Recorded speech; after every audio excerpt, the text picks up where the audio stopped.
Hi friends, welcome back to my channel. ఈరోజు వీడియోలో మట్టి వినాయక గురించి చిన్న స్కిట్ ద్వారా తెలుసుకుందాం. మరెందుకు ఆలస్యం, వీడియోలోకి వెళ్ళిపోదాం రండి.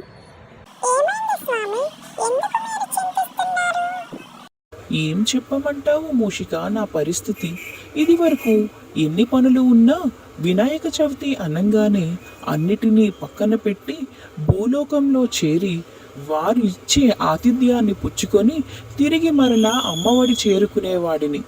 కానీ ఇప్పుడు వినాయక చవితి అంటేనే భయం వేస్తుంది.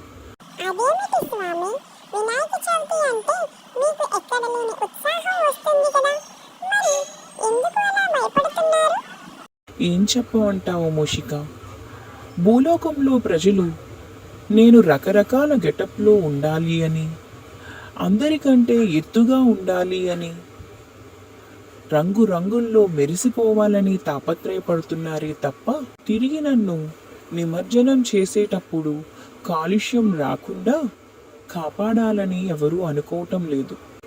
దీనివలన నిమజ్జనం చేసిన తరువాత నేను ఎక్కడెక్కడో తిరగవలసి వస్తుంది. వాటి అన్నింటినీ నేను భరించలేకపోతున్నానయ్యా.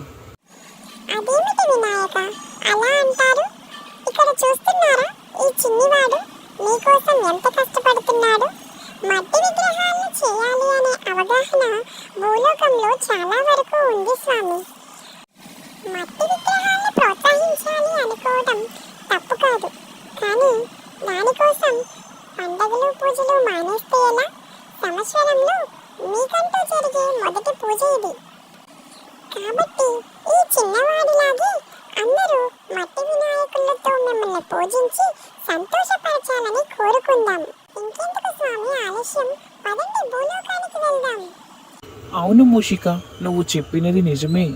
మార్పు ఒకేసారి సంభవించకపోయినా ముందు ముందుగా ఇంకా ఎక్కువ మంది ఇలాంటి పరిణామాలను తీసుకువస్తారని ఆశిద్దాం. పద, ఇక ఆలస్యం ఎందుకు, భూలోకంలో వినాయక చవితికి సంబరాలకు ఇద్దరం రెడీ అవుదాం.